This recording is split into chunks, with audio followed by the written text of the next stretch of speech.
ধরা খাইছে আওয়াল সাহেব, খাইছে ধরা, ধরা খাইছে। এই দেখেন, একবার বলছে 40%, আর একবার বলতেছে 28%। ধরা খাইছেনি। ভোটের হার প্রসঙ্গে সংবাদ সম্মেলনে সিইসি বলেন, এখনও নিশ্চিত করে পার্সেন্টেজ হিসেব বলা যাবে না। আর অ্যাজ ইট ইজ আমরা যেটা পেয়েছি 28%-এর মতো। পরে সিইসির পাশে থাকা সচিব সহ কর্মকর্তারা সিইসিকে শিখায় দেন 40% ভোট পড়েছে। ধরা খাইছেনি। সবাই বলেন খাইছে ধরা, খাইছে ধরা, আওয়াল চোরা, খাইছে ধরা, খাইছে ধরা, ধরা খাইছে। এইবার আসেন আসল খেলা। ব্রিটিশ পর্যটককে আনছিল শেখ হাসিনা, ভোট দেখানোর জন্য ব্রিটিশ পর্যটক আনছিল। সেই ব্রিটিশ পর্যটক বলছে, আমার ধারণা 6 থেকে 8% ভোট কাস্ট হতে পারে, এর বেশি হওয়ার সুযোগ নাই, সেই পরিমাণ ভোটারদের অংশগ্রহণ আমি পাইনি। খাইছে ধরা, ধরা খাইছে, আওয়াল চোরা, খাইছে ধরা। 28%, 40%। দেখেন, একবার বলছে 28, 5 থেকে সচিবরা শিখাই দিচ্ছে না না না না না 40। ধরা গেছে। এইবার আসেন আসল কাহিনী। এই ভিডিওটা যে কোনো সময় ডিলিট করে দিতে পারে, আপনারা ডাউনলোড করে রাখতে পারেন পরবর্তীতে। এই যে নিউজটা বলতেছে না, এটাও ব্লক করা ছিল, এটা ব্লক করা ছিল। আমি পরে ভিপিএন দিয়ে চালাইছি, এই হলো অবস্থা। আমি একটু দেখাচ্ছি। এই যে নিউজ, এই যে এইটা, এই দেখেন উনি কি বলছে I found the north Korea model here. বাংলাদেশে উত্তর কোরিয়ার মডেল খুঁজে পাইছে ব্রিটিশ পর্যবেক্ষক। সে বলছে আমি নর্থ কোরিয়ার মডেল খুঁজে পাইছি। কি পাইছে ওনার নিউজে আমরা একটু পড়ে শুনবো। বাংলাদেশে উত্তর কোরিয়ার মডেলের গণতান্ত্রিক ব্যবস্থা বিদ্যমান রয়েছে বলে মন্তব্য করেছে সরকারের আমন্ত্রণ ও ব্যবস্থাপনায় দ্বাদশ জাতীয় সংসদ নির্বাচন পর্যবেক্ষণে আসা ব্রিটিশ পর্যটক জর্জ কোলস। সরকার আমন্ত্রণ করছে, সরকারের ব্যবস্থাপনায় আসছে ব্রিটিশ পর্যটক। সে হাড়ি ভাঙ্গে দিছে, পুরা হাড়ি ভাঙ্গে দিছে। এইবার আওয়াল সাহেব খাইছে ধরা, এনে বলছিল 28, আর একজন সচিব বলতেছে কানে 40 বলে দেন। কিন্তু হাটে হাড়ি ভেঙে দিছে ব্রিটিশ পর্যটক, যাকে শেখ হাসিনা আনছে। ব্রিটিশ থেকে শেখ হাসিনা আইনা ধরা খাইছে।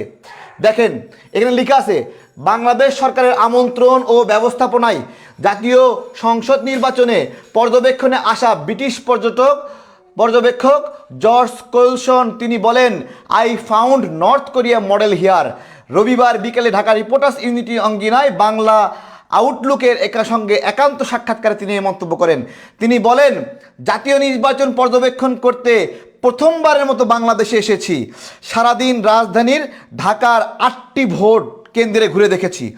প্রচুর মানুষ, কেন্দ্রের চারপাশে তরুণ যুবকদের বেপরোয়া চলাফেরা। অনেক জায়গায় তারা আমাকে পেয়ে ঘিরে ধরেছে। আমি তাদের কাছে জানতে চেয়েছি, তোমরা ভোটার কিনা, তোমাদের হাতে ভোটার শনাক্তকরণ চিহ্ন কই? তারা আমাকে সে চিহ্ন দেখাতে পারে নাই। অনেক লোক, কিন্তু খুব কম লোকই তাদের মধ্যে ভোটার, অর্থাৎ ভোটার নাই, সব ভাড়া করা লোক দিয়া ঢুকায় রাখছে শেখ হাসিনা। 8টা কেন্দ্রে ঘুরে দেখেছে জর্জ কোলসন। আমরা আরও দেখব, গুরুত্বপূর্ণ খবর আছে এখানে। সে বলছে, দেখেন এই যে জীবনের প্রথম এখানে অনেক শিশুদের ভোট দিতে দেখেছি।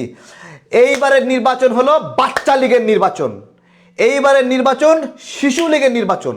এই বাচ্চা লীগ এবং শিশু লীগের নির্বাচনের জন্য শেখ হাসিনার বিচার হবে, কারণ সারা বিশ্বে শিশু শ্রম নিষিদ্ধ। শেখ হাসিনা এই নির্বাচনে শিশু শ্রমকে কাজে লাগিয়েছে ভোট চুরি করার জন্য। জীবনে প্রথম এখানে অনেক শিশু ভোট দিতে দেখেছি, এটা খুবই কৌতূহলের বিষয়। I found here long line but minimum voters. বলছে লম্বা লাইন খুঁজে পেয়েছি, কিন্তু minimum voters. I think this may on one party election. আমি মনে করি এটা one party election. No opposition. I doesn't found any competition here. এখানে কোনো কম্পিটিশন পাওয়া যায়নি।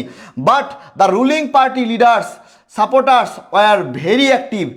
লিডিং পার্টির সাপোর্টার লিডার তারা খুবই অ্যাক্টিভ ছিল।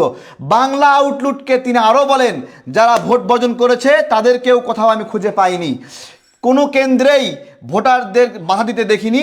আমি শুনেছি রাশিয়া ও চায়না এই নির্বাচনকে সমর্থন করে। আমি তো এখানে কোনো গণতন্ত্র দেখি না। সারাদিন যতগুলো কেন্দ্র আমি ঘুরেছি তাতে আমার ধারণা 6 থেকে 8% ভোট কাস্ট হতে পারে, এর বেশি হওয়ার সুযোগ নাই। সেই পরিমাণের ভোটারদের অংশগ্রহণ আমি পাইনি। এই কথাটা কে বলছে? এই কথাটা কে বলছে বলেন? এই কথাটা বলছে জর্জ কোয়েলসন। সে বলছে I found the north Korea model here. British পর্যটক জর্জ কোয়েলসন। এইবার আওয়াল সাহেব কি বলবে? ভোটের হার 40% নাকি 28%? কানে কানে বলে দিচ্ছে যে, কানে কানে কি বলে দিচ্ছে? 40%। এখনও যারা শেয়ার করেননি তারা শেয়ার করে দেন। আরও গুরুত্বপূর্ণ তথ্য দেখাবো। সবাই শেয়ার করেন, শেয়ার করে সব জায়গায় ছড়াই দেন, পারলে ডাউনলোড করে পোস্ট করেন। কাউকে কপিরাইট দেবো না আমি, এই ভিডিও কপিরাইট ফ্রি। চোর ধরতেছি আমরা, চোর ধরতেছি। আরেকটা আছে দেখেন, একটা নিউজ ডিলিট করে দিছে অলরেডি, একটা নিউজ ডিলিট করে দিছে 5000 এগুলো বারবার ব্লক করে দিচ্ছে। যেই নিউজই শেখ হাসিনার বিপক্ষে এইটাই ডিলিট করে দিচ্ছে, এইটাই ব্লক করে দিচ্ছে। আমরা একটু রিলোড দিয়ে দেখি একটু দাঁড়ান। এটা আসবে, আসছে মাঝে মাঝে আসছে না। এখানে কি লিখছে? 2 ঘন্টায় কোনো ভোটই পড়েনি, একা একা ভোট দিতে লজ্জা লাগে তাই ভোট দেইনি। এটা কে বলতেছে? ভোটার বলতেছে। News Bangla Outlook. 2 ঘন্টায় কোনো ভোট পড়েনি, একা একা তাই ভোট দিতে লজ্জা লাগে তাই ভোট দেইনি। এই নির্বাচন দেখেন, নয়াটোলা সরকারি প্রাথমিক বিদ্যালয়, দেখতে পাচ্ছেন আপনারা? দেখেন নয়াটোলা সরকারি প্রাথমিক বিদ্যালয়, সেইখানে একজন ভোটার বলছে 2 ঘন্টায় কোনো ভোট পড়েনি তাই একা একা ভোট দিতে লজ্জা লাগে। এইবার 2 ঘন্টায় যেখানে কোনো ভোট পড়েনি, আওয়াল সাহেব আপনার ছবি আমাদের বাড়িতে ঝুলায় রাখবো। আজীবন ভোট চোরের সহযোগিতা করেছেন একজন ভোট চোরের সহযোগী ব্যক্তি আওয়াল সাহেব। উনি দেখেন 28% ভোট পেয়েছে, 28% বলছে। এইটাও চুরি। বলছে অ্যাজ ইট ইজ, আমরা যেটা পেয়েছি সেটা হলো 28%। সচিবরা কানে কানে বলছে 40%। খাইছে ধরা, সবাই বলেন খাইছে ধরা খাইছে। আওয়াল সাহেব ধরা খাইছে। নিউজ হয়েছে 2 ঘন্টায় ভোট পড়েনি, লজ্জা লাগে। ভোট পড়েনি, লজ্জা লাগে। ভোট দেয়নি, লজ্জা লাগে। খাইছে ধরা 28%, 40%। I found the north Korea election here. এই দেখেন, I found the north Korea model here. British পর্যটক জর্জ কোলসন। এই ব্যক্তি কই থেকে আসছে জানেন? এই ব্যক্তি কই থেকে আসছে? এই দেখেন, এই ব্যক্তি কই থেকে আসছে? বাংলাদেশে উত্তর কোরিয়া মডেলের গণতান্ত্রিক ব্যবস্থা বিদ্যমান রয়েছে বলে মন্তব্য করেছেন সরকারের আমন্ত্রণ ও ব্যবস্থাপনায় দ্বাদশ জাতীয় সংসদ নির্বাচনের পর্যবেক্ষণে আসা ব্রিটিশ পর্যটক জেজ কোলসন। তিনি বলেন, I found the north Korea model here. রবিবার বিকেলে ঢাকা রিপোর্টার্স ইউনিটের সামনে বাংলা আউটলুককে সাক্ষাৎকার দেন এবং সর্বশেষ বলেন, এইখানে 6 থেকে 8% বেশি ভোটের সুযোগ নাই, এর বেশি হওয়ার সুযোগ নেই। সেই পরিমাণ ভোটারদের অংশগ্রহণ আমি পাই নাই। এইটা যদি ঢাকার অবস্থা হয়, ঢাকার বাইরের কি অবস্থা বলেন? 40% ভোট পড়েছে। আওয়াল বলে 28%, সচিব বলে খাইছে ধরা খাইছে নি। সবাই লাইভটা শেয়ার করে দেবেন। ভালো থাকবেন, বিদায় নিচ্ছি। আসসালামু আলাইকুম। লাইভ ডিলিট করে দিতে পারে, সবাই ডাউনলোড করে রাখেন।